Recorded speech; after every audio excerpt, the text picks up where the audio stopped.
হে সেলিম ভাই, ওই ভাই বসতে পারি? বসো বসো এই যে আছে কেন কলা আছে এই যে কলা থুইয়া আপনি কি জাডার হলা এই যে এগুলা এগুলা চলাইতেছেন, এটার মালদ্বীপের ভাষায় কি কয়? দেখো ইলসি এটাকে মালদ্বীপের ভাষা বাংলাদেশে বলে এই যে শলার ঝাড়ু বানায় না, মানে জাডা, এই যে বাড়িঘর ঝাড়ু দেয়, বিছনা টিছনা চাদর এগুলা চুলায়া বা এটি কি বিক্রি করা যায়? বিক্রি করা যায় মোটা হলো 30 টাকা। এক মোটা 30 টাকা, প্রায় বাংলার 150 টাকার সমান না? হ্যাঁ 150 টাকা, মানে এক মোটা 30 টাকা, বাংলার 150 টাকা।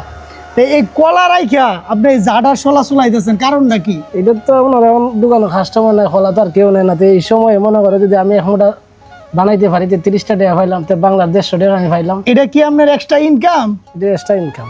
এটা ওনার এক্সট্রা ইনকাম। কলা বিক্রির পাশাপাশি উনি এই জাডার শলাও মালদ্বীপে বিক্রি করে। এবং এই যে পিছনে দেখাও, পিছনে গাছ থেকে একটু আগে এই যে তোমার নারিকেলের ডালা কাইটা তারপরে এই যে এখন উনি এগুলারে ছুলাইতেছে এবং এগুলা 30 টাকা কইরা প্রতি মোড়া বিক্রি করব। এখন সামনের দিকে আসো, এই যে 30 টাকা মোড়া, এটা ওনার এক্সট্রা ইনকাম। তো মাশাল্লাহ সেলিম ভাই, বিদেশে এইভাবে মানুষে পরিশ্রম করে টাকা ইনকাম করে, মানুষে কত কিছু করে, আর দেশে তো মানুষের সুখে শান্তিতে খায়, কোনো খবর রাখে না।